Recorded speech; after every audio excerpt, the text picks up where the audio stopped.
I also got a lot of comments. I also got a lot, oh my God, that's hard to say. Skip2mylou, my darling. Hi guys, it's Lou. Today we're going to talk a little bit about plastic surgery. Now I'm doing this video not so much as a follow-up, but more in response to a video that I did a couple of months ago that was called The Best Anti-Aging Tip of All Time. And while the video was mostly well received, it was not entirely. So we're going to go over that today. Before I mentioned the number one anti-aging tip, in my opinion, I mentioned two others, which were using oils on the face, including natural oils, and skin turnover or exfoliation or sloughing of the top layer of skin. Those are things that have worked for me. I was pretty surprised at the amount of comments I got asking me why I didn't say drinking water and sunscreen were the top anti-agers. And I didn't say those because I thought everybody already knew that, and if I made a video saying, hey, drink water and wear sunscreen, people would say, dislike, I already knew that. Lou's stupid. Anyway, yes, by all means, drink your water, wear your sunscreen. Now, before we get to talking about plastic surgery and treatments, I want to say that that video and this video are about staying young looking, not looking young. There is a big difference. While I do believe that there are ways to stave off the effects of aging, I don't think there's any way possible to stay looking young. There are those who look their age, which I believe I do. Some look good for their age and some not so much. And yes, another comment was about genetics. Genetics has a huge role in how well you age. And as far as my genetics goes, I never really got to see my mother grow old. And with my dad, of course, being a man, I'm not going to compare myself to him, and I believe he looks like a 77-year-old man. Anyway, the point is there are things to do to stay younger looking. So leading into that, we're going to talk about some of the more aggressive ways to keep that youthful appearance. There were a lot of comments saying, come on, Lou, what about Botox and fillers? Your face is full of them. Just come clean. And I think those were comments from people that weren't familiar with my channel, because I have always been open about fillers and about Botox. I've even dedicated entire videos to those subjects and my experiences. Well, in that video, I didn't have Botox. I didn't have fillers. Like I said before, I've had them in the past, but I have not had them since. A lot of people said, Lou, your whole face didn't move and your forehead was frozen. Okay, I have a deadpan face. I don't move my face a whole lot. I move my hands far too much, but not my face. My mouth stays pretty still, and that is because I have a lisp and I don't want it to be obvious by opening my mouth a whole lot. So there's that. And let me show you something else. Okay. Take a look at my forehead. I'm going to raise my eyebrows. Raising them, raising them. Now, I have very small wrinkles. Oh wait, let me come close up. Ew. I don't have large, folds when I raise my eyebrows, like a pack of hot dogs. I have very many and very fine lines. And when I'm far enough away from the camera, like I always try to stay, you can't really see them. So that's Botox. Oh wait.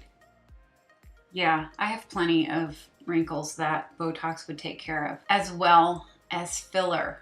I talked about having them in my lips before and not wanting to do that again because I felt very silly. Anyway, if I were going to get filler, I would fill this area right here.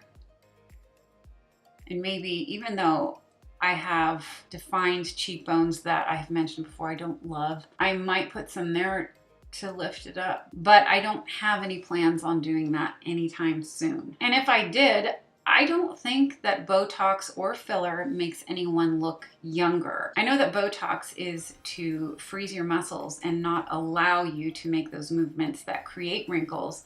And I know that filler is to plump up the face like a young person. But I think we all know that it doesn't really work that way. Look at the women on television in their late 40s, early 50s who have actually done these things. Courtney Cox, for example, she filled her face up. As beautiful as she is, and how gracefully she could have aged, I think that kind of ruined it. And she thought so too. While I don't really feel like I need to justify the use of Botox or fillers or mention that I don't have them, it just emphasizes the point of the anti-aging tips that I am giving out and why I think those are working well. And that's another thing. It's called anti-aging, not pro-younging, pro-youthful. You know what I mean.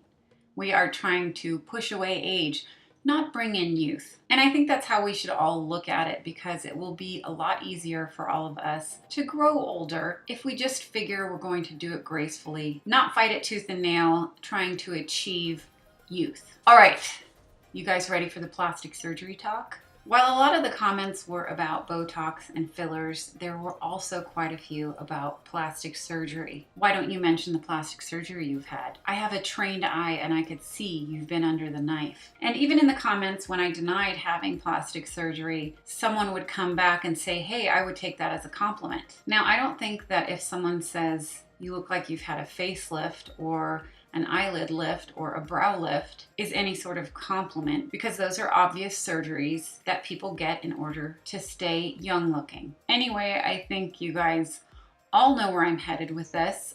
I have never, ever had any plastic surgery. If I did, I would want my money back, because what I would want done is not done. There are a lot of things I would love to change about my face, and I have nothing against doing them, believe me. I just don't think that I need to be pulled back or snipped just yet. And if I ever do it, I will let you guys know. You can come with me. So what is the point of all this? The point is, I stand behind my best anti-aging tip of all time, and I will remind you what that is. It is sleeping on your back. And I have done that for over 20 years now. I trained myself way back when, and I'm still doing it today. And while I believe I'm aging like everybody else, I also believe that while I'm sleeping, I'm not making it any worse. I say making it worse by sleeping on my face and causing extra wrinkles from all that pressure. Cleavage wrinkles, which start here and can sometimes come up to here and no longer go away during the day because you slept on your side and it was just all crammed together. A lot of women have, especially on one side, a whole lot of wrinkles that have just gathered from sleeping on their side or belly. Now, those are just wrinkles that are being prevented by sleeping on your back. I also got a lot of comments about the sleeping on your back thing, about people having sleep apnea, sleep paralysis, snoring, and having trouble breathing. Well, yeah,